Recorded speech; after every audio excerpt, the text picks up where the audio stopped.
We have a saying around here. Oh, yeah? Yeah, no brains, no headache. What you just said are the most insanely idiotic things I have ever heard.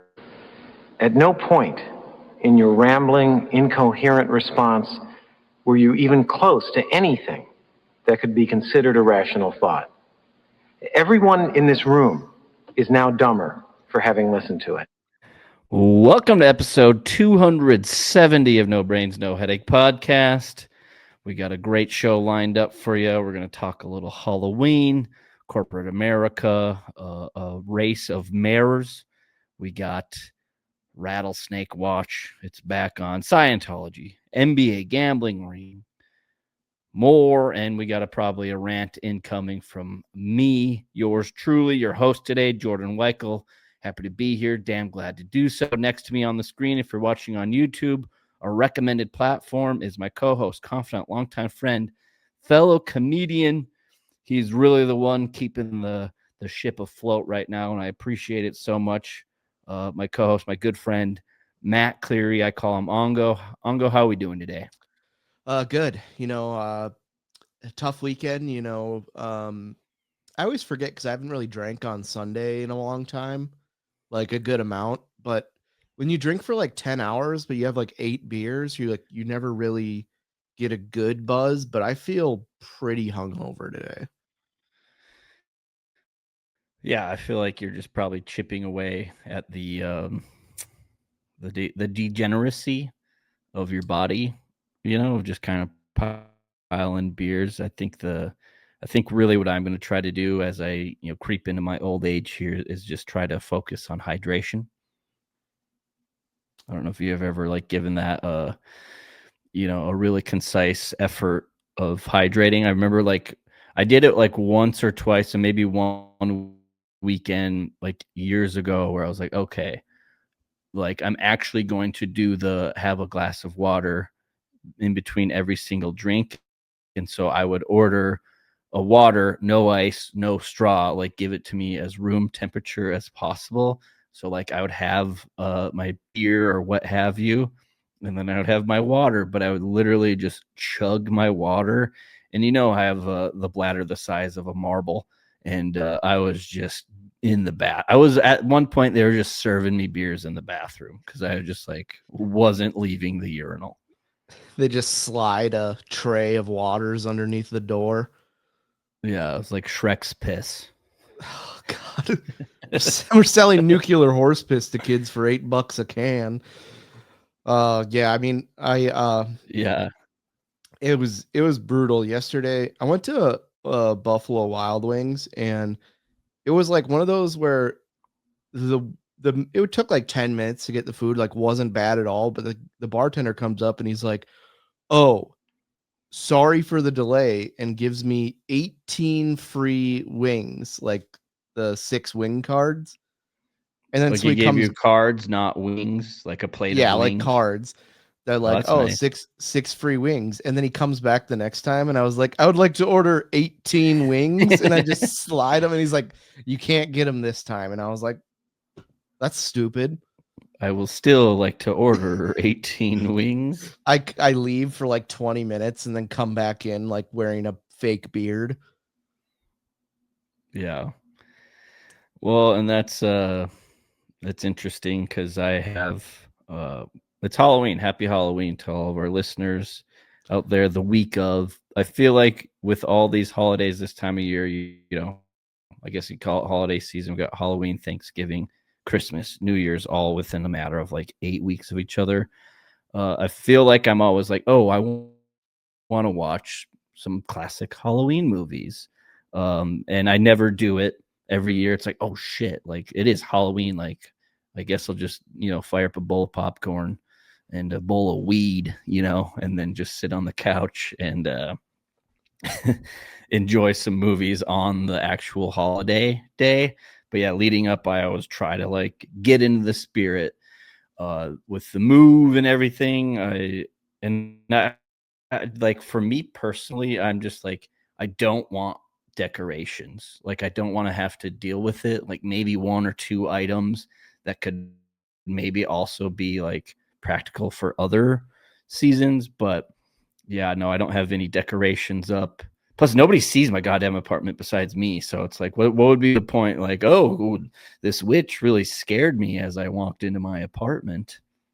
Yeah, and that's the same thing that goes for like Christmas and me. It's like I could put up a Christmas tree, but I know in the middle of the night I'm gonna hear it tip over because Sandwich has just tried to make a nest in it or something and just knocks it over.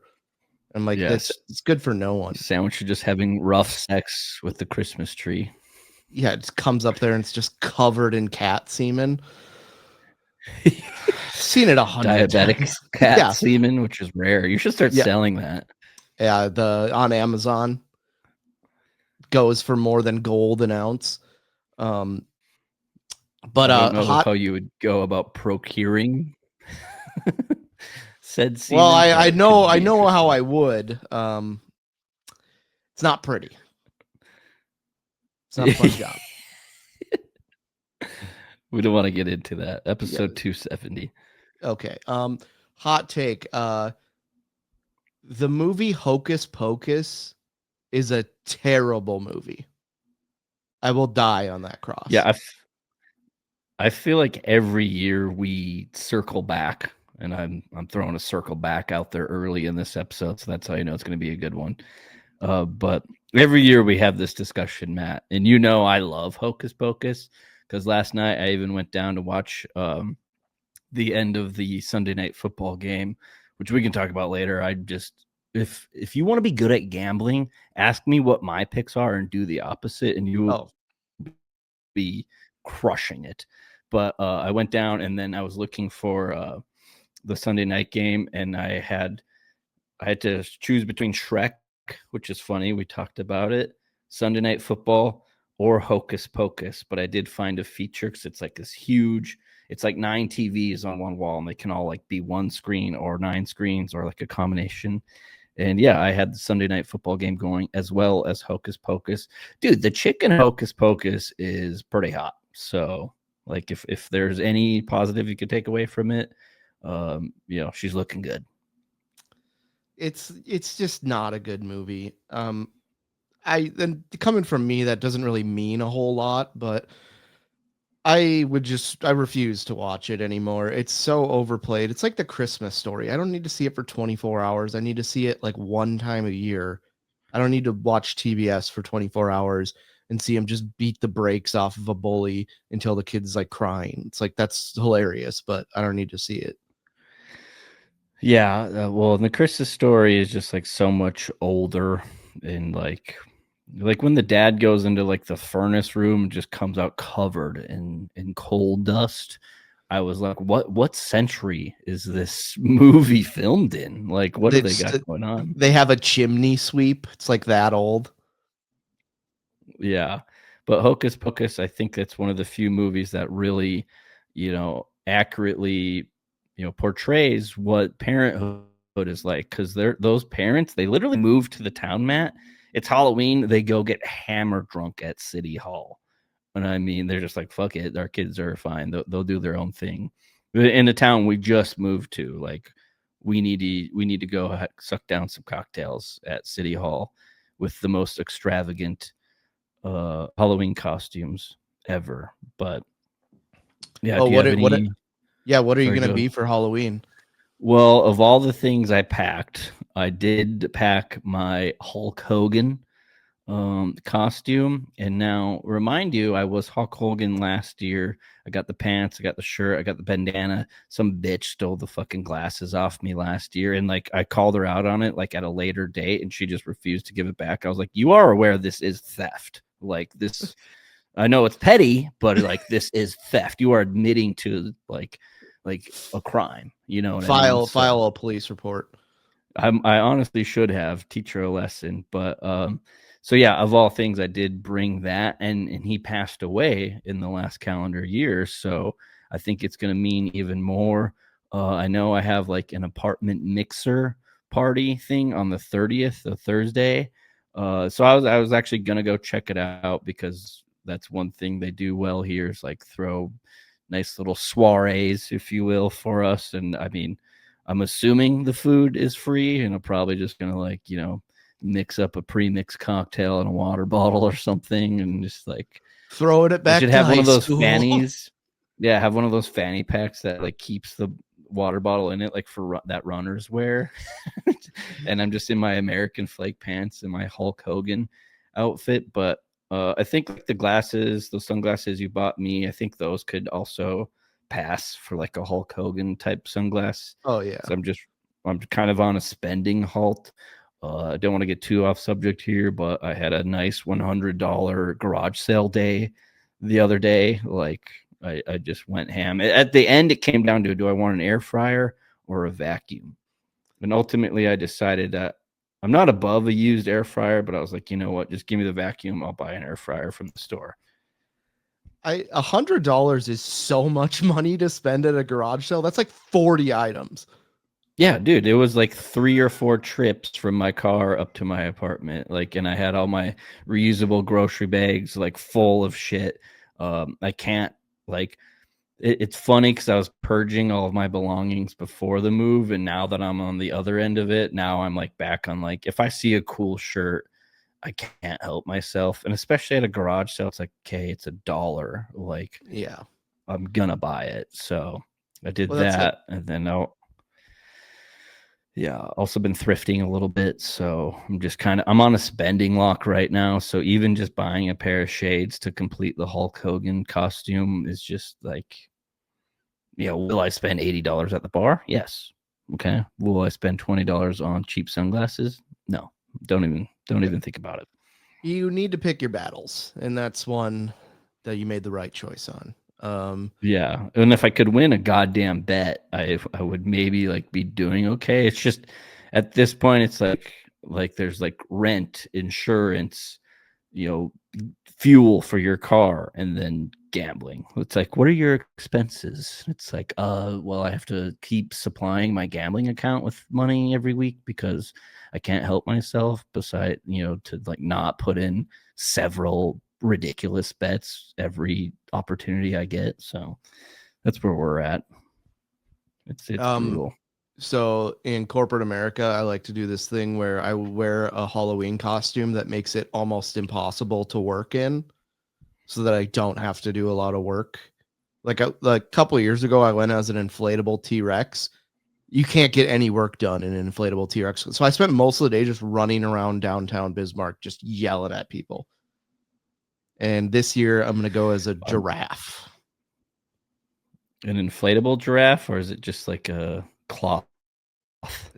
It's like a cloth jumpsuit with a giraffe where my head's in it, and then the head's like super tall.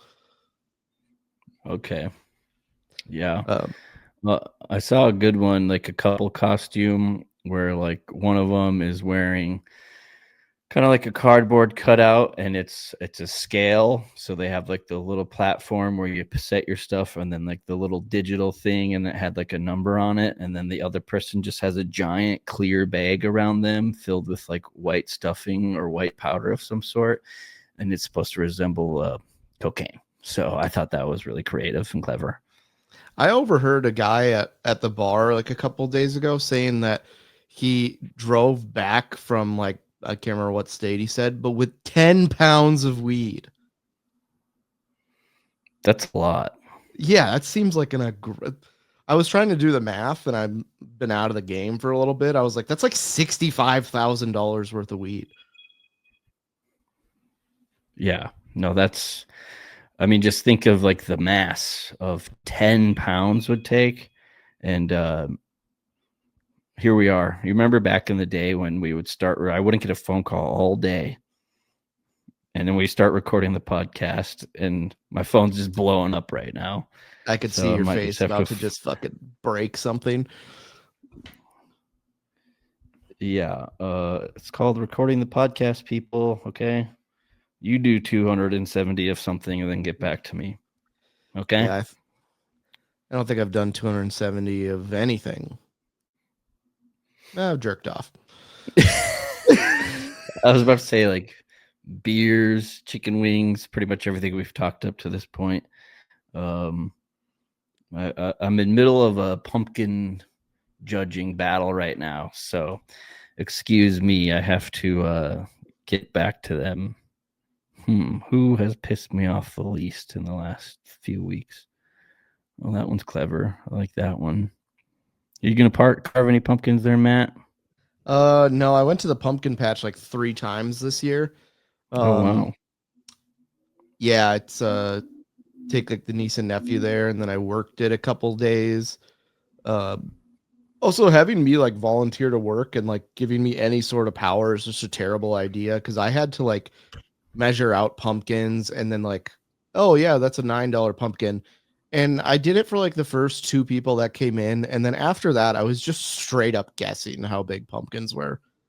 And then like I was trying to do mental math when they have like 30 pumpkins, and I'd be like, yep, $68. Like, no fucking idea what I'm doing. I was just like, I either made them a ton of money or lost them a ton of money. There's like no in between because I was just straight up guessing.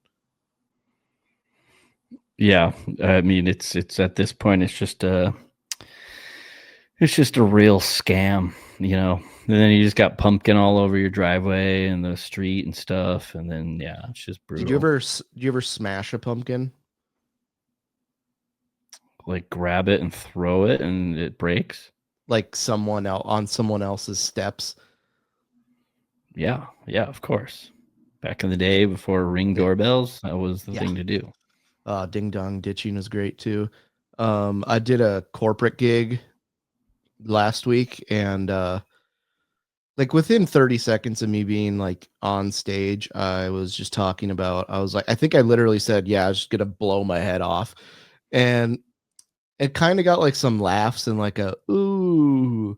And I go sit back down on the table and I look at this pamphlet that was on the table, and literally the speaker they had before I went up there and said I was going to blow my head off was someone coming in and talking about suicide in the workplace. And then 5 minutes goes by and I'm just like, yeah, I'm going to blow my head off after this. And like I was talking to everyone afterwards, they're like, yeah, it was kind of a shock that you went up there and just said that right away. I was like, dude, we'll attention getter. Yeah, I was like, whoops. Yeah, they were probably just like sawing logs, listening to this guy talk about, you know, suicide in the workplace, and then they definitely woke up when you went up there and were like, well, here's what I'm going to show you. Here's what I'm going to do. Okay, I'm not going to do anybody no favors. I'm going to do myself a favor. It was pretty funny though, because there's Brandon and Samson went after me, and whenever there was like a lull in any of their jokes, they would just call this guy in the audience gay, and everyone would fucking lose their minds. Yeah, that's how you know you have a good audience and a good show, and you can just kind of roll with one of those punches and everybody's like on board. It helps when you pick the guy that everybody like hates too, because if this was like a corporate gig, you know that these people like have to do some capacity of work with each other, and it's kind of like that thing where it's like every friend group has that guy in it, blah blah blah blah, and if you don't know you're that guy, that's what I'm kind of envisioning here with the calling of the gay of this gentleman in the crowd. So good turnout though. You guys have fun? Yeah, it was awesome. There was like probably 75-ish people there. I was also just riding a crippling hangover from the night before. I don't even know what I Wasn't this did. on a Wednesday? Yeah, I don't. The Tuesday got away from me, and I can't really even remember what I was doing. Like it was a Tuesday. Like I don't know how I'm hungover on a Wednesday. Like Wednesday, I get it. Open mic night. Thursday, yeah, okay, but yeah, I don't know. I was just talking about how I was hungover on stage, and they were all just loving it. And I was like, wow, apparently me being in pain is the only thing that this crowd finds funny. Well, when we started our comedy careers, if you could call it such a thing, but when we started our comedy careers, if you remember, the first like after we did a couple shows and we kind of had big shows, I put that in air quotes, big shows. I don't know if you remember, but I was hungover for like the first 2 because I just couldn't. We'd have the big show on a Saturday. I couldn't help myself go out on Friday, but like, oh, I'll be fine. Next thing you know, it's like 2 a.m. and I'm like, heads will roll. on the floor. Or the one time that you went through Culver's before a show, and I was like, fuck that. I'm not going to wait in the drive-thru. And before you even got into the venue, I had already drank 4 Busch Light Pounders, got wasted, and just ate a big bowl of dicks on stage. Classic. Well, that's always fun too. Good call on your part, though. The Culver's line was not moving very quickly that day. And I think I was like deathly ill that week, if I remember correctly. So like I needed some sustenance inside of me.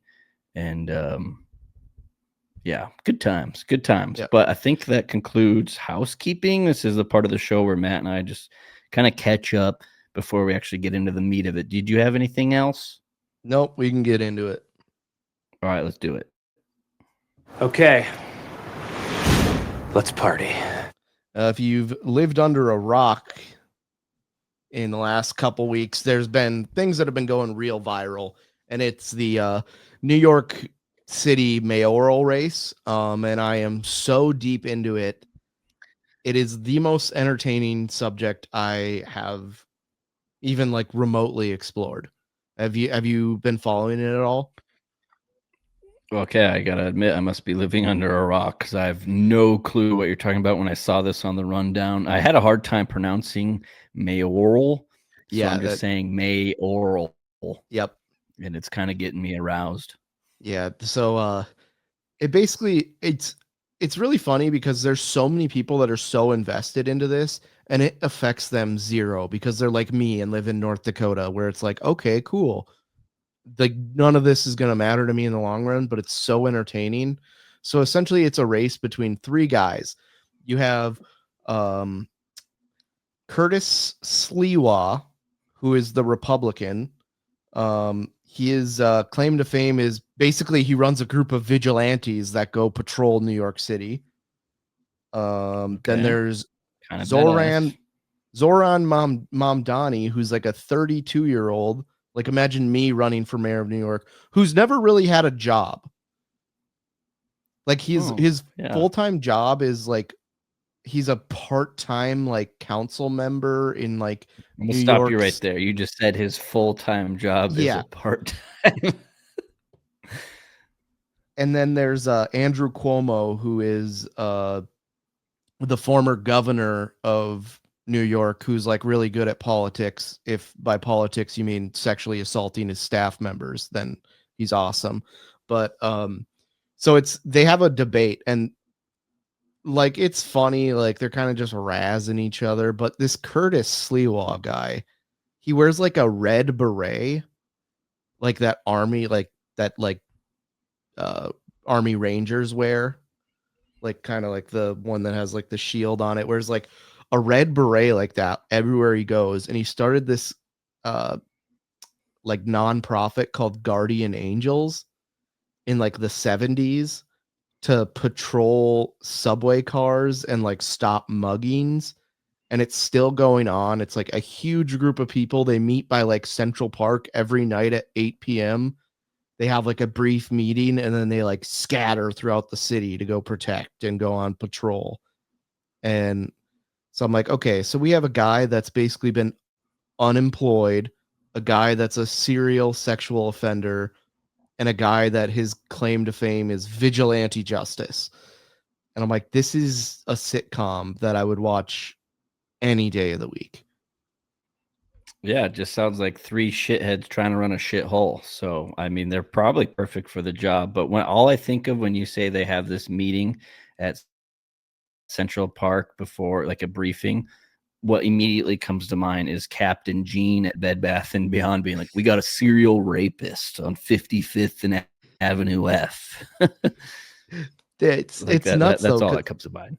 Because Curtis Sliwa was running. He was like the manager of a McDonald's in the 90s, and he like brainwashed all of his staff to like become part of this group. And then he would close a McDonald's early so that all of his staff could go out and like patrol I think he called like one of the last subway cars or something was called the Muggers Express. So they would go like stand there and get in fights with people. like the concept at the surface sounds like really cool, productive, kind of badass, but like this is kind of like I'm getting Boy Scouts of America vibes, really quick cult. I mean, if you brainwash your employees and then close early so they can like go do something else, I believe that that's pretty much a textbook cult right there. One of the funnier parts too, I don't know if this is funny. I'm gonna say it's funny. In like 1992, he got shot in the back of a cab that was ordered by the Gambino and the other crime family in New York. Got shot 5 times by hollow point bullets, and he'll bring it up like anytime they ask a question in the debate. They'll be like, "And Curtis, how are you going to solve the rat problem in the outer boroughs?" And he'd be like, "In 1992, I got shot 5 times by hollow point bullets." I'm like, what? It's like when I was one time in college, and I've told this story before, but it was syllabus week. And that was the year where I kind of like got out of my generals and was more focused on marketing classes and business classes. And I remember there was this girl who I had 3 classes with. Okay, so pretty much syllabus week, we all know it. You just go through the syllabus, and then like those smaller class sizes will like you go around, introduce yourself, and then tell one fun fact about you. And this girl, she wore it on her sleeve that she had celiac disease. Is that the gluten one? Is that gluten? Yeah. Okay, yeah. She literally by the 3rd class, we get to her, and I lean over to the guy next to me. I said, "I'll bet you $50 that she says she has celiac disease." And he was like super shy and timid, and he kind of just gave me a weird look, like what the fuck are you talking about? She said it, and he looked over at me. He's like, "Dude," and I'm like, "I've already had like 3 classes with her, so I'm not a psychic or anything." But yeah, it's just like that's your identity is like, yeah, it's like he meets like I don't know President Trump or just somebody of fame and power for the first time, and just immediately, yeah, I was shot 3 times in '92 with hollow point bullets. It's just like, Dude, it's so funny too because he has no idea what's going on. They're like, "We're gonna go to Andrew Cuomo for his opening 1-minute elevator pitch on him," and the camera zooms in on Andrew Cuomo, and this guy off camera just starts his elevator pitch, like just completely missed that he wasn't supposed to be talking. I actually had a work meeting last week, and we were doing like some workshops and stuff, and we all like got a sheet of paper, and it was just a scenario like we had to go through or whatever. And the leader of that particular group was like, "Okay, who wants to go?" And then like somebody would just kind of start reading and like take their turn. And there was some guy in there, and we were just messing around, like we were not taking this very seriously. And there was this guy, he'd be like, "Okay, who's next?" And he would kind of look around and then start reading, but somebody else would start reading simultaneously.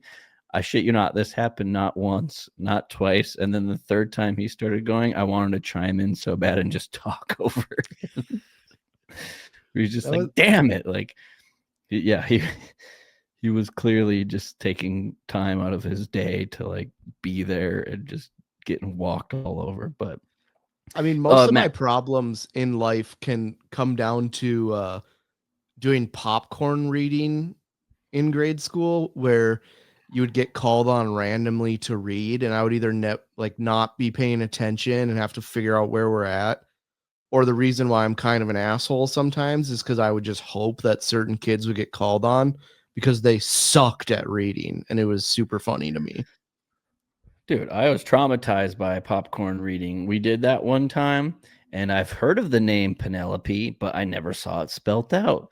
So there I was, Jordan, in the 5th grade, reading a paragraph where Penelope was out there like 3 or 4 times, and I called her Penelope, and nobody fucking said anything. I knew Dude, who my real friends were that day. I was like, "Whoa, okay, nobody's got my back." Nobody's be like, "Dude, it's Penelope." No, I was a fucking asshole who looked like a jackass saying Penelope for that whole paragraph. And that's really when things turned for me. I would say if I had to narrow it down to one moment in my childhood where I am the way I am today, it was probably popcorn reading in the 5th grade when I thought Penelope was pronounced Penelope because I never saw it written down before. Thanks for nothing, assholes. I mean, it's so funny because there's even things that are like core memories for me that were just based on popcorn reading. Like the same kid, he like you'd look ahead and see if there's any hard words. And like there was this one time this kid had the word rendezvous. Oh, And wow. it was like Rendez Voyez. Or later on he had hors d'oeuvres and he was like hors d'oeuvres. I mean, I even to this day, I'll still say rendezvous as a rendezvous. Oh, It just sounds French. It sounds a little more classy. Yeah. I mean, it's just one of those fun words, you know, that who gives a shit. Well, Yeah, Matt that's all I was have. reading ahead. I was just trying to like stay up with it. Like Matt was clearly a prodigy because he was just knew exactly what he was talking about. But Matt, we have an announcement to make on the podcast here for those longtime listeners. They'll definitely know what I'm talking about. But Rattlesnake Watch is back, and the mood is tense. Okay, I consider myself a little bit of a hiker. I will admit today was the first actual legit off-road incline, decline, put on the strap up the boots hike that I went on down here in Arizona. Okay. It's kind of one of the hiking is kind of like exercising, you know, once you get away from it, it's like you got to like really get back into it. But I went for a nice hike today. I had a really good time. And well, I should not a great time because the first sign I saw was rattlesnakes are here, pretty much is what it said. It just said, you know what, keep your eyes peeled for these goddamn rattlesnakes. I didn't see any. But once again, I didn't have any AirPods in.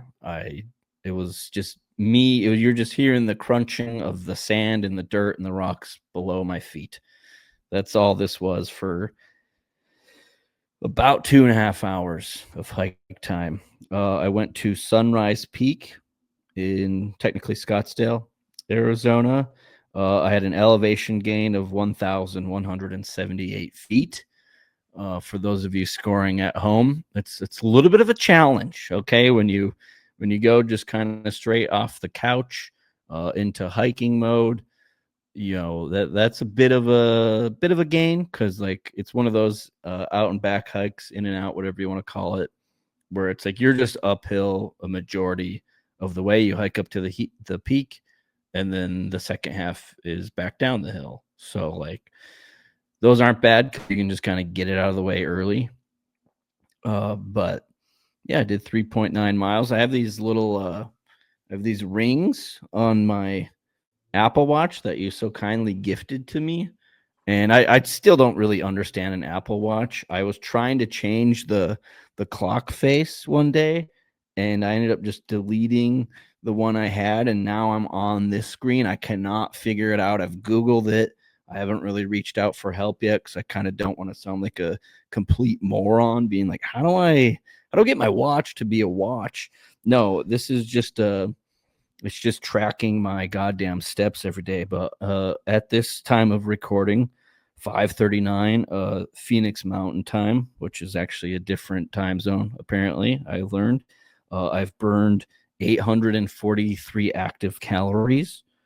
I've had 121 minutes of exercise, which is actually off because according to my tracking of the hike, I went for 2 hours and 15 minutes. So fuck me running. I guess we're just missing 14 minutes of that. They can't calculate that shit. And I really don't know what the blue thing stands for. It's out of 6. I think it's like it says 6 out of 6. It's like standing or some shit. Dude, I've been fucking standing all day. Excuse my language, but like I'm standing right now. I'm at my standing desk, got my sweatshirt on. Oh, my shoulders got burnt to shit. So this white German boy cannot handle the Arizona sun, apparently. I'm having chills. Like my apartment is like, it's way too cold. I was in the shower before this with hot water and I was still cold. My nipples were rock hard. I could not figure out my body temperature to save my life. And I have a feeling it's because my goddamn shoulders are just burnt to a crisp. But what can you do? Rattlesnake Watch is back. Jordan's back on his hiking bullshit. And I guess that's all I was rocking a No Brains, No Headache shirt. I saw like 4 people on the trail, so not the greatest publicity. You also kind of look like a huge douche when you wear your own brand, but hey, you know what? I'm going to stick behind it. This is the longest relationship I've ever had. This is the longest running job I've ever had. So I love it and I'm going to stick by it. And that's what I got for you in the hiking update. Any questions? Yeah, I'm sure people that are walking by like some retard's wearing his media brand. Well, and it's the shirt that I messed up because I believe we made 300 shirts, 150. What was it? 200? I don't know. It was a lot. I only messed one up in the sweatshop factory that I had to do. That the AC happened to be broken in the middle of August on the day I decided to go use that fucking heat press in the corner. But excuse my language, by the way. I'm swearing a lot today. It's just because I'm excited. You know, I'm happy to be here. Damn glad to do so. And it's the one I messed up. So it looks like there's just a bunch of dried cum on my chest. Like, because it was the plastic measurement sheet that I forgot to take out. I pressed it down and now there's just like, it's just dried plastic all across the chest because I was using it to measure the patch that we put on there. And yeah, so I've turned it into a cutoff. That's the reason I wore it. That's the reason my shoulders are pretty goddamn burnt, but the dogs are barking. Okay, let me tell you, the dogs are barking. It poured rain for probably 14 hours today here. Really? Literally did not stop. And my dumbass, I was like, I'm going to go to this sandwich shop. It's right by my work. It's like probably a 2-block walk. And I was like, I don't need an umbrella. I'll just wear my windbreaker. And I was wearing khaki pants, which were fully soaked. And I was just dripping and I got it to go. So my sandwich was just wet as shit. My soup was like cold. It was the worst lunch I had. Like, I don't know what I was. Did you have access to an umbrella and you just blatantly shook it off, or was there no option of that? No, I had an umbrella that was sitting in the corner of my office, and I looked at it and I said, nah, I won't need that. And then is that the umbrella you got from the Masters that you've never used once? No, that's a folding chair that's sitting in my office. Gotcha. I have for whatever reason, like brands will give away like at golf tournaments, like umbrellas or like a thing they'll give away. And I'm always like, I definitely need this. So I have like 30 umbrellas in my trunk of my car. Well, and if you would have taken your car, your windshield wipers would not have been able to handle that amount of precipitation. So you were you're fucked regardless. Dude, okay. I get an oil change and I'm like, hey, my windshield wipers don't work. They call me and they're like, oh, there was a recall on your windshield wipers, so we fixed them. I'm not kidding you when I say this. I literally turned them on. It did one and stopped working again. Well, maybe they just changed the wipers. They didn't fix them. They just changed the wipers. There was some sort of recall. They're like, yeah, it totally works now. And so I literally had to drive home with like my head out the window just so I could see. And then I had to Ace Ventura. Yeah, I had to change cars and then go to Space Aliens. It was a hell of a day. Did you drive Big Red? Yeah. Is every light still on in Big Red? Yes, like an additional one turns on every single time I get into that car. It's like airbag light on, and I was like, I didn't even know there was an airbag light. Yeah, there's one just turns on. It's like, you're a loser. It's like, what the? When the hell did we get that in there? It's just personally attacking me. It's like, fucking lose some weight, fatty. Oh man, that's good. But literally, I spent. I did think of it because I knew we had to record, and I'm like, okay, I have plenty. I woke up at 10:45 today. I don't know what's wrong with me. I was like, I don't need to set an alarm. I don't have anywhere pressing to be. Woke up at 10:45. I'm like, okay, if I don't go for a hike now, I'm not going to make it. It was a 40-minute drive there, a 40-minute drive back, plus 2 hours and 15 minutes of hiking time. Plus, I mean, I stopped at a gas station, got me a Powerade Zero, a couple of Coke Zeros, you know how I roll.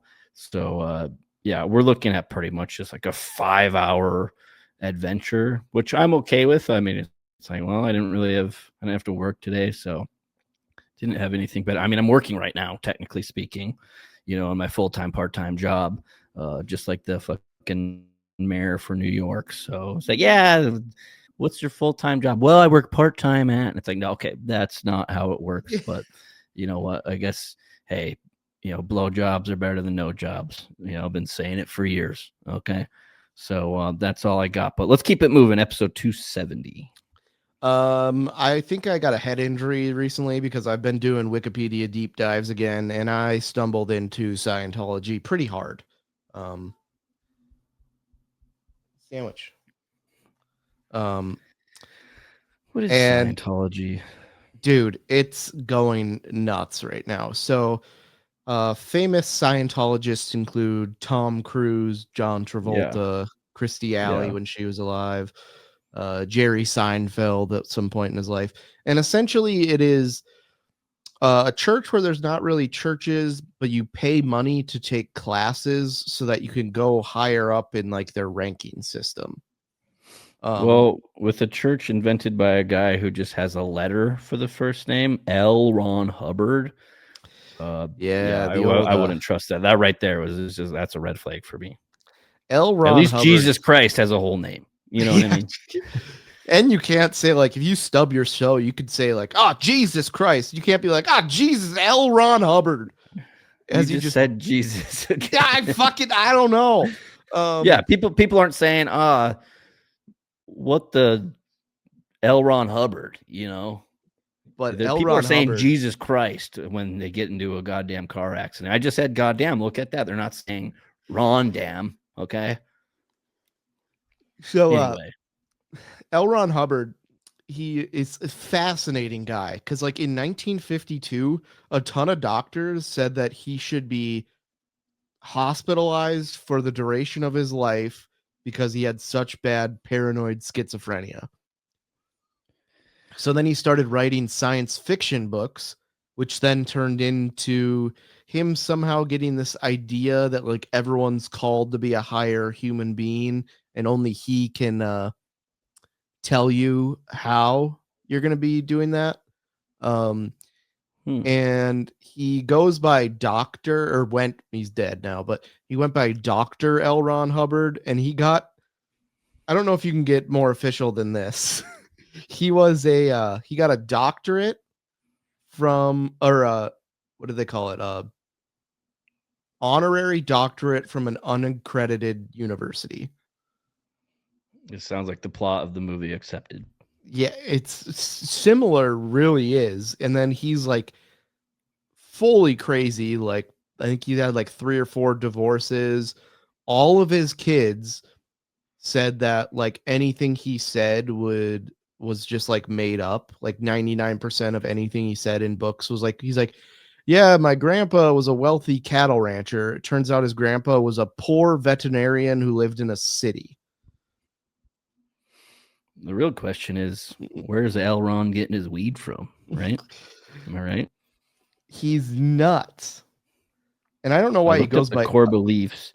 The core beliefs of Sorry, I was just going to rattle this off quick for our listeners. The core beliefs of Scientology are that humans are immortal spiritual beings called Thetans, that they have lived countless lives, and that the goal of Scientology is to achieve spiritual enlightenment and freedom by addressing traumas from past lives. This is done through a practice called auditing, which uses a process. Is this Jewish? Or are we mixing this up with Jewish with the auditing thing? Okay, auditing, which uses a process of questioning and an e-meter to help a person find and neutralize the source of spiritual distress. Okay. Yeah, man, I think we should start a church called the Church of common fucking sense. And we're going to throw the F word in there because it's just like some of these things when they tell you just right out of the gate, like this guy had schizophrenia, right? You said that? Yeah. His kids said that everything he said was he was just a compulsive liar. He doesn't have a whole first name. He goes by L. Okay. Imagine you going by M. His full first name is Lafayette. Yeah, I would probably go by L too. I'd probably do L. L's good. Or just maybe Ron Hubbard. Sounds like a bench player for the Celtics, but yeah. Yeah, dude. Scientology thank you for the reminder. I hadn't even thought about it for a while, but just doesn't seem like the church for me. He tried in 1978 to take over the town of Clearwater, Florida. And usually when people try to take over like a town, like it happened in North Dakota, that a white supremacist tried to take over Leith, North Dakota. But Leith has a population of 18. Yeah. He tried to take over Clearwater, Florida, which is well above six figures. Yeah, that's a bit bold. I think a guy in Colorado tried to do that, and he just had a tank where he was just bulldozing everything in his path. Well, that's because the city wouldn't give him like access to his shop or something. So he's like, he made a killdozer, and it's actually a great documentary on Netflix. He basically just destroyed everyone's house that he hated, and then blew his own brains out. Nice. Well, maybe if he would have attended the suicide in the workplace talk prior to your comedy set, we would be in a different position right now, but clearly that didn't happen. So RIP in peace to Killdozer dude and L. Ron Hub.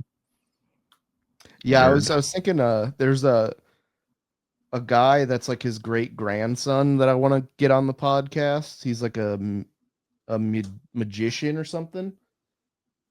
L. Ron's grandson? Yeah. Or no, he's a professional slam poet. Oh wow.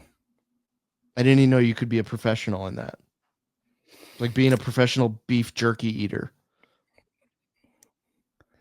You know, I think technically as long as you get paid like once for it, you're a professional in that. So like yeah. But yeah, Scientology. Honestly, go read his Wikipedia page. It's totally worth it. He's an absolute moron. He got hospitalized for paranoid schizophrenia, then started Scientology 1 year later. So if that has anything to prove from it being literally the thoughts of a psychopath, he did it pretty much while he was in a hospital. Terrific. Definitely check out Scientology. And then a quick note before we move on to our next topic. Let Matt and I know if the connection is better, if the quality is better of our show today. I made some serious moves, and by that I mean I just hopped on a support chat with my internet service provider earlier and just told them I want the next best thing. So it's Matt and I think it's going well, but we don't know unless you guys tell us. So comment on our YouTube pages, leave us a review on Apple. If you got our information, shoot us a text, email, whatever you want. Let us know how it is today. I've been seeing a drastic improvement so far, and I'm happy about that. But more on episode 270 of No Brains, No Headache. Matt, we have an NBA gambling scandal that really took over the media waves. Now, you were talking about the New York mayoral election that I had no idea about, but you really have to be living under a rock if you didn't hear about the scandal involving the NBA. We got, and this is just how little I've followed the NBA. It features Portland Trailblazers head coach Chauncey Billups. No idea he coached the Trailblazers. Miami Heat guard Terry Rozier. No idea he played for the Heat. And former NBA player Damon Jones, as well as like 30 other accomplices as well. But and I love how, what is this? The FBI, I want to say, Yeah, you had the more. director of the FBI having a press conference about NBA point shaving. Like, that's how you know it's huge, because they were basically like, the gist of it was them just betting on prop bets of, oh yeah, Terry Rozier is not going to hit any of his prop bets, so bet the under, and then he would fake an injury 8 minutes into the game and take himself out, so all those would cash. Terrific. Well, I just love the timing of all this. I believe they did it on like NBA tip-off, like the very first or second day of the season. Is it Adam Silver? Is he the commissioner Yep. of? If I'm Adam Silver, I'm going to the FBI. I'm going to Kash Patel. And is that his name? I Yeah. can't. I don't know if I'm like saying half this shit correctly. And whatever. It's no brains, no headache. Do not take anything. If you sound confident, people will believe you. Okay. Worked for L. Ron Hubbard. If I'm Kash Patel, I'm sorry, if I'm Adam Silver, I'm setting up a private meeting with Kash and being like, hey, I understand that we have to abide by the law and go through with this investigation and figure out what's going on. However, could you not have chosen a different day to do this? And maybe it helped in a way because the NBA really got in the headlines.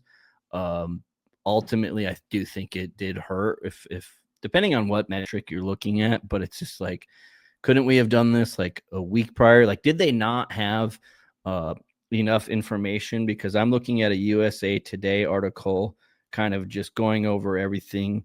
It was written by Mark Giannotto today, literally just a few hours ago, fresh off the press.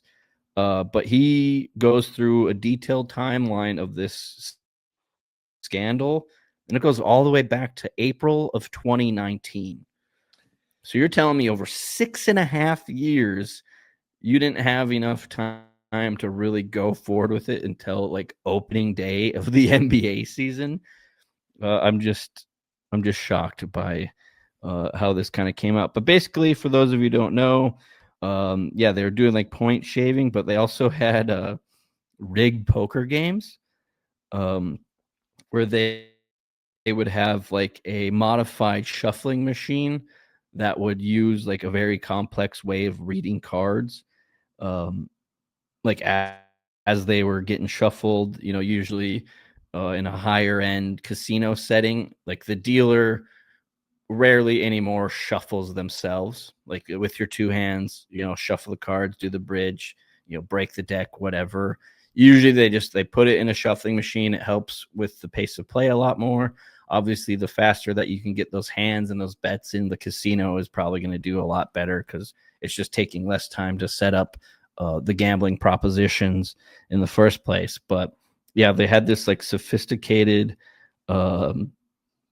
shuffling machine, and then apparently what I'm also hearing is in that shuffling machine would help predict which player at the table had the best poker hand. That would be relayed to an offsite operator, and probably through a series of tells or signs, they would know like who has what. They apparently defrauded one victim out of more than $50,000, which honestly I don't think that's bad. Like, if you can afford to go play high-end poker, you should be able to afford 50 grand. But what do I know? Regardless, I'm all for having a fair poker game. But I'm also hearing that they had some sort of X-ray vision glasses, Matt, that would help them. Like, it's like in the movie Austin Powers, where He's he's basically number 2 from Austin Powers. Yeah, I also like to live dangerously. What did you eat? Yeah, apparently there was like a set of glasses that like you could see, or I think it wasn't through the card. I think on the back side of the card that has like the intricate design, it had basically in like, let's just call it like glow in the dark. Let's just call it glow in the dark for the sake of the conversation. It would say like king, queen, 10, 9, whatever. So like they had special glasses for that, which is just, it's so funny. I've seen a lot of different memes throughout the last week. And I guess, Matt, what's your take on this NBA gambling scandal? I mean, terrible timing. Well, the thing is, like with the point shaving thing, I don't know why you do it, because there's been 2 cases where they will flag something because like so much money is coming in on a certain player's all their unders on their prop bets. And it's happened twice. One with Terry Rozier in 2023, which ended up being he was shaving. And then the other one was what's his face from the Toronto Raptors that got caught in 2019 doing the same thing and got banned for life too. Vince So Carter. like, no, it's the brother of the guy that went to Missouri, that played for the Nuggets. Oh yeah, totally. I have no clue who you're talking about, dude. The brother of the guy who went to Missouri. Well, regardless, then Chauncey Billups is trying to rig poker games, and he made $100 million during his NBA career and gets paid $5 million a year to coach the Portland Trailblazers. Like, I get that taxes are high in Portland, but damn. Yeah, no, that's ridiculous. And you were talking about crime families. These were all backed by the, and excuse me, please don't put a hit out for me if I don't pronounce these correctly, but the Bonanno family, the Gambino family, and the Genovese organized crime families of La Cosa Nostra began back in 2019, according to this USA Today article. I always liked Chauncey Billups. He was part of that Pistons team. It's one of very few teams where I could probably name the starting five and a few bench players. Yeah, they were a lot of fun. Sometimes it doesn't make sense when, yeah, like you just mentioned, he made hundreds of millions of dollars during his playing career. Now he's got a pretty cush like coaching job. I believe the word to use here would be greed. But it's crazy because the Portland Trailblazers coaching job is the greatest job to have of all time because no one, including their fans, cares if they win a championship or not. You Yeah, they're literally just just trying have to to. be there and exist. Yeah, they're just trying to score some fentanyl in the demilitarized zone. You know what I mean? They're they're trying to maybe take a weekend trip up to Seattle and go to the fish market and lick that wall of gum that's chewed by other people. Like it's a Yeah, simple life in Portland. it really is. I bet they have good windshield wipers out there, if you know what I mean. Yeah, it's they don't have Matt Cleary windshield wipers, that's for sure. Oh man, you would have been in a 7-car pile up within the first day of being out there if you lived in that territory, my friend. It's tough scene out there. But yeah, that the NBA gambling thing is insane. You trying to explain that player reminds me of the other day. Somebody was trying to explain to me who and what sang a country song. And they were like, well, he's a cowboy and he wears a cowboy hat. And I was like, oh, yeah, that really narrows it down. And that narrows it down to quite literally every country music artist that exists right now. Frank Sinatra, Elvis Presley. I'm not really sure. His name was Jonte Porter. His brother was Michael Porter Jr., who played for Missouri and won a title with the Denver Nuggets. Okay, now I'm following you. But let's keep it moving. We're approaching 60 minutes. We better get her going. What do I have here? Oh, yeah. I think that we should go to around the entire country. We go to 10-hour work days and have every Wednesday off. And we call it the midweek weekend. I thought of this when I woke up with a crippling hangover on a Wednesday and had to go to work. Yeah. I figured that I think that's work 2 days, work 2 10-hour days, get a day off, work 2 10-hour days, get 2 days off. I think I'm really on to something here. The midweek weekend, I think would boost productivity up the wazoo. I actually do think it would. Like, all jokes aside, I think that would be a fantastic way of going about your work week. I mean, have you ever just like met somebody and you're like, oh, what do you do for work? And then they say, oh, I work Monday through Thursday, 10 hours a day. I have Friday, Saturday, Sunday off. Like, how jealous of that person are you? They're always just so much happier than me, which is what doesn't really narrow it down because quite literally everyone is happier than I am. But like, the quality of life, I feel like, would just be like nothing would get my rocks off more than being like, oh, sweet, it's Tuesday. I can get blasted tonight and then be a piece of shit on Wednesday and then go work 2 more days and then repeat the cycle. Well, I think maybe you'll have to go into healthcare because I have met a few people down here who like, yeah, that's their work week. They don't have Wednesdays off, but I met somebody who had a Tuesday off and I met somebody who had a Thursday off, which I don't like either of those. Either give it to me beginning or end of the week or middle of the week, the Tuesday, Thursday thing. Like imagine working Monday, Tuesday, Wednesday, having Thursday off, and then be like, oh, I have to go back in for one more day. And how many times are you just going to request that day off or use PTO and just go on a very long weekend? You know what I mean? Same with the Monday. You just take the Monday off. You have a 4-day weekend. Pretty easy. Yeah. I accidentally told all the staff in my department that we were going to be off on Christmas Eve, and then the entire company switched it where we're working a half day Christmas Eve and then getting the day after Christmas off. And I don't want to backtrack. So now I'm just giving everyone all the time off. And I'm just like, fuck it, I'll just go work. I don't have any real responsibilities or friends. And yeah, that's so true with the 10-hour workday. It's okay, you're already there, you're already like locked in. Like for me, starting a lot of new ventures right now, like I would prefer to actually just like spend a lot of time and consecutive days like doing what I'm doing so I can get good at it rather than like having time off in between. That's why people don't really, they never take like a day off. Maybe that they're working Monday through Saturday, and then even on Sunday they're still like getting some work in and stuff because they don't want to lose that momentum. And I'm right there with them. So I think I'm just gonna make it my personal goal to like just find exactly that, Matt. I want Monday through Thursday. Let's just do. I'll do 12. I'll do fucking 12 hours. Screw it. Like let's do it. Nurses around here, they work 3/12s. So they'll work like Wednesday, Thursday, Friday, and then they'll have Saturday, Sunday, Monday, Tuesday off. Like I would be the world's largest alcoholic if I had 4-day weekends every single week.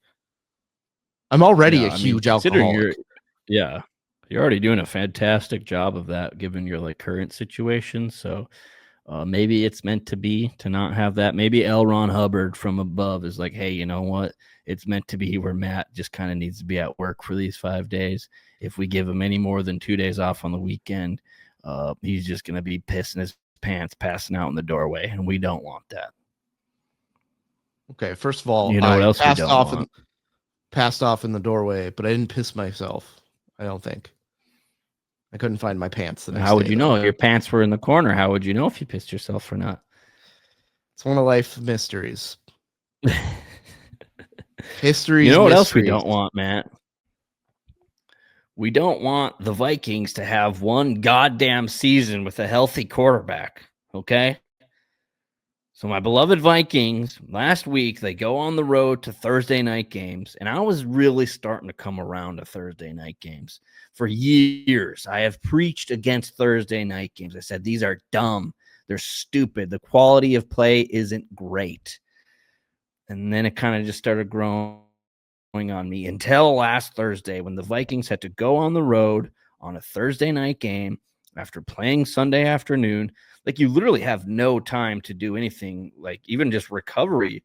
You're probably still hurting by Thursday after a hard-hitting Sunday game. And now we have the Vikings who just got their doors blown out. It was like the class whore on prom night just getting a train ran through her 37-10. And Carson just looked like shit. And I mean, I will give him a little bit of credit. There was essentially, we basically had 5 L. Ron Hubbards for our offensive linemen. You know what I mean? So it was just like every single play, he was just under pressure. I was having PTSD flashbacks to Sam Darnold last year, just holding onto the ball way too long. But where I also want to point my finger is to Coach Kevin O'Connell. I heard earlier on the radio. Did you have something to say, or were you just pointing a finger? No, I was pointing a finger. Okay. Coach Kevin O'Connell, I heard on the radio earlier that certain Vikings fans are asking for him to be fired. Now, I would say, I heard that's what I heard. I would say that's probably a bit of a stretch. I mean, considering what he's done with what he's had to work with, a bunch of retards, with purple helmets on, and he's been doing fine. But he's like too much of a team guy, and what by that I mean, like he's always like, "Hey, we're gonna stick by our guy. We're gonna back him. We're gonna let him know we're there for him." And that guy happened to be Carson Wentz these last few weeks. I think what makes the difference between a good coach and a great coach is saying, "Hey, Carson, nothing personal, but you fucking suck. So we're going to put in Max Brosmer." Okay? Where it like halfway through that game, literally at halftime, it wasn't great. Apparently another one of Will Reichert's kicks hit like a fucking TV camera cable again. It's the second time it's happened. We need to do something about this. Would he have made it or not? I really don't know. I just kind of heard that it hit a cable again after hitting a cable in the Cleveland game in London, I believe. But at halftime, it was like, we have nothing going for us right now. What is it going to hurt if we put in this Max Brosmer guy? I mean, he's a Minnesota gopher, and apparently he's talented enough to make the roster. And if you're talented enough to make the roster, you should be able to take the field. And really, in those situations, you have nothing to lose. Now, I think the worry is that since we had basically a bunch of toothpicks for an offensive line, I think they were worried that, okay, what if Max goes down? But we also had J.J. McCarthy suited up as the emergency quarterback 3. So I feel as if, we're talking about the NBA gambling ring where they have this kind of inside info that's not really released to the public, but it's just inside the building. If the public did get a part of this knowledge, they would either utilize it and leverage it to enhance their bets and their financial standing in this world, or they would just go absolutely bonkers. And that's where I'm at right now. Whereas I think what's going on in the building for the Minnesota Vikings is they are like, holy shit, we don't have one single good quarterback on this team. We took all of our chips at the Chauncey Billups poker table. We put them all in. And Chauncey Billups, with his X-ray vision glasses, could read that it said J.J. McCarthy. And he said, "You know what? I'm glad you went all in because I got a royal flush, bitch." And it's called the Green Bay Packers is the royal flush in this situation, okay? Because they are dominating. You have a great quarterback. You got the Lions. They're doing well as well. You even have fucking Caleb Williams in the division who actually has some signs of promise. I just think that the Bears are even somehow more cursed than the Vikings. I can't seem to figure it out. But the Vikings, they don't have a single quarterback. And then we look across the league where Daniel Jones, let's take a little ride back in time, shall we? Daniel Jones came into Minnesota for I believe a wild card game in the playoffs a few years ago. Him and Brian Daboll just walked all over the Vikings that day. That's the infamous last play of the game. It's like 4th and 8. And Kirk throws a little dump off pass 4 yards down the field to T.J. Hawkinson.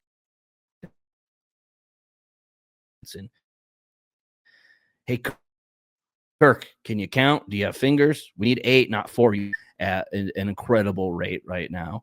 Apparently, I need to get the Gambino family to provide me with fucking internet because this is just not working. Every goddamn episode we try to do of this lovely show that we put a lot of time and energy into, the internet. The internet is like the offensive line right now of the Minnesota Vikings. It's non-existent. Okay. There's holes everywhere. Okay. We're missing our assignments. Okay. And the Vikings, we're 3-4. The Vikings are 3-4 right now. We're going on the road to play the Detroit Lions. and we have JJ McCarthy under center. Now, here's what needs to happen. I need those fucking offensive linemen to suck it up and go play. Okay? If you tear your ACL, we kind of knew that was an issue or a risk before we even took the field. So if you're afraid of tearing your ACL, just go fucking bag groceries at Dan's Supermarket. And good luck, because Dan's Supermarket doesn't even exist anymore. So you're going to be jobless, just like the dude running for mayor of New York City. Okay? And I'm really tying this episode together beautifully right now. I have to admit it myself. But we need to suck it up. JJ McCarthy, that is, I want you to load up your arm as far back as you can. And I want you to throw that fucking pigskin. I want you to rifle that pigskin down the field as far as you can. And you say to the other JJ, Justin Jefferson, you say, hey, there's one good receiver on the field, and I'm going to find him. Okay? So go catch the goddamn ball, Justin Jefferson. Okay, Andrew Van Ginkel, 2 in the pink, 1 in the gink. One of my favorite defensive players of recent Vikings teams. He's been out for fucking 5 weeks. What are you doing? Going down on your wife and getting hit in the head by the butt plug? Figure it out, Andrew Van Ginkel, okay? We need you on this team. When they throw a little dump pass out to the edge, I want you to fucking intercept it and run it all the way back just like you did against Daniel Jones last year in the Giants in the season opener. Then we got DJ. Indiana Jones, they're calling him. He's fucking 7-1 right now. He could be an MVP candidate. He has set records in the Colts franchise for most points through that many games. He's like 3rd all time. Okay. We got Sam Darnold, who's actually doing decent in Seattle. And we decided to say, hey, you know what? Fuck it. We don't want nice things here in Minnesota. This is looking like Christian Ponder 2.0. Although what I will give Christian Ponder, which I will not give to JJ McCarthy, is at least Christian Ponder has a hot smoke show wife that didn't go plow every night and take some satisfaction in that because he played like shit on the gridiron. Okay. So there's that. The Vikings go on the road to the Lions this weekend. I'm predicting an upset right now. Okay. The Vikings are going to figure it out. They're going to play with a little bit of grit, a little bit of hustle. They're going to pull their head out of their anus cavity, which is where it's been for the last few weeks. And then guess what? We have the Ravens coming to town. We have the Bears coming to town. If the Vikings can win 2 of those 3, they will be sitting at 5-5. And now we have a loyal listener of this show. He goes by the name of Big Zach. Big Zach is a great football mind. He's a good fan. And he told me adamantly, hey, Jordan, I appreciate your enthusiasm and optimism about the upcoming season. This was before the season started. And he said, Jordan, I only have 7 wins in this schedule. Every year, he showed it to me. I have proof in my text. He said, I only see 7 wins on this schedule. And boy, do I want to prove him wrong. I want to limp into the playoffs. Okay? I want to barely get in. I want to get in on the last week. Just a buzzer beater. Okay? And I want JJ McCarthy to whip out his genitals and show all of America. Okay? Because that's what Brett Favre did, and look how many Super Bowl rings he has. Okay? So the Vikings, I'm looking at you. I'm looking at you, Kevin O'Connell. Be a great head coach. You're a good head coach. There's no debating that. Be a great head coach. If somebody sucks, then get rid of them. Literally, cut them on the sideline. Send them out to Subway to make some sandwiches afterwards, because we don't need that. You know what the Vikings need? To get their shit together and quit being embarrassing on a weekly, yearly, annual basis. Okay? Because there's a lot of talent in that locker room. It hasn't really come together at all this season. Thinking back on it, Matt, you watched the first game of the season. Monday night, the Bears come to town. You hung out with me. We watched the first half. Nothing really great happened. You leave. The second half of week 1, Monday Night Football at the Bears was the highlight of a Vikings fan season. And that's not good. That's not good product. That's not good entertainment. That's not good business. Okay? So I'm calling on the Vikings because I know for a fact that they're going to definitely see this And really, this is going to be bulletin board material right here. Okay, they're going to put up this little picture, this little screenshot of me and you just kind of looking like morons. I don't know if Matt's frozen or if he's just like, what the fuck has Jordan been talking about for the last 10 minutes? I have no idea. But they're going to put that up on the bulletin board this week. They're going to play with a little bit of grit, a little bit of pride. Vikings going to beat the Lions this weekend. I'm calling it right now. And I usually don't do this. I hate doing this. They left me with no option. Okay, I have zero options at this point. I have to predict an upset this weekend. You imagine the momentum. You go into Ford Field. You beat the Lions. You get a little confidence for J.J. McCarthy. I'm predicting Justin Jefferson to have 200 yards and 2 touchdowns. Is that going to happen? More than likely not. But as long as he gets in the pay dirt, I'll be happy with that.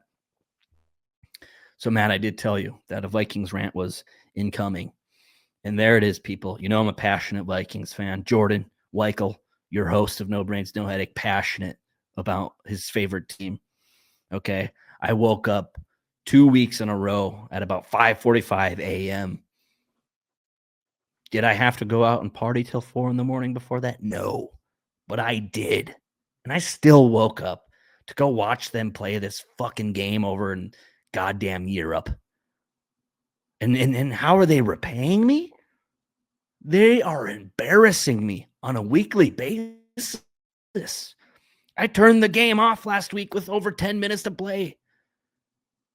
I got very stoned off of marijuana, and then I went to the grocery store and got snacks because that was more important than watching the Vikings get anal gaped by the Los Angeles Chargers.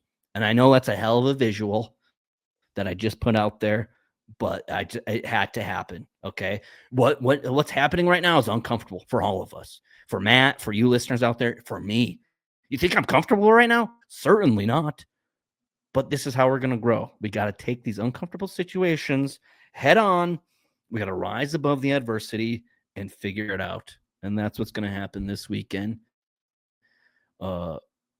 Disclaimer, I am terrible at sports gambling, so I would take everything I just said, take the opposite of what I just said, but that's where I'm at. And if anybody wants to Venmo me at Jordan Weichel -1, it's a picture of my old dog Turbo, some money to gamble with, I would greatly appreciate that.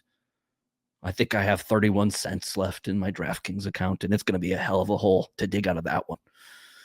So once again, or Venmo NBNH Media. Here I am asking for money on the podcast. 270 episodes in. I never thought I'd be here. And here we are right now. Thank you, Vikings, for that.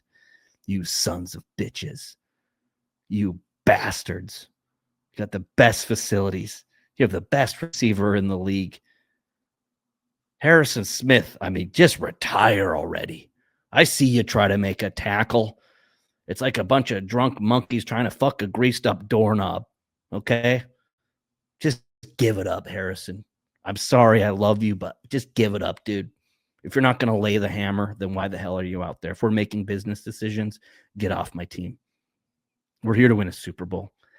And I just can't, I'm not satisfied with anything less than that. And when you don't put a good product on the field, I, as every right in my being, to be upset. And that's where I am. Okay. I'm sweating now. Matt, can you say a word or blink twice just to knock twice if you're with me?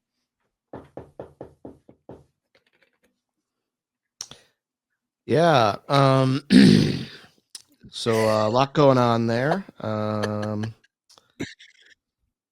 will give you 30 seconds on the Panthers season. I predicted Andy Dalton would throw for 400 yards. He threw for 175, and they lost by 31. So if you're calculating at home, that's not good. I was like on the Panthers bandwagon. I thought they were playing some decent football. They had Buffalo coming in town, which I know is like an interesting matchup. I didn't think they were going to win, but I thought they were going to keep it close. So I took Panthers +7. Boy, was that wrong. You need to multiply that by about 5 to get to where they needed to be. We started out the year losing 2 games to objectively bad teams. I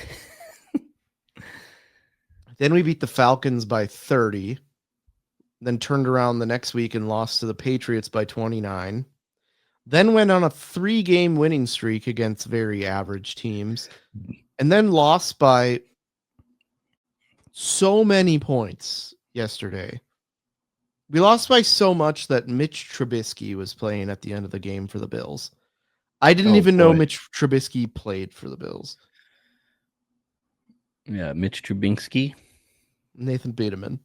Yeah, Nathan Peterman. Nathan Peterman. Let's get out of here. Okay. Hey, Matt, how can our listeners get more involved and hop on that bandwagon that we call the No Brains, No Headache universe?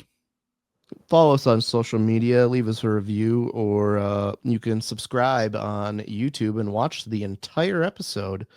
If you watch this last episode, you'll think I'm frozen for 10 minutes when Jordan is doing what we like to call an Adolf Hitler style Vikings chant.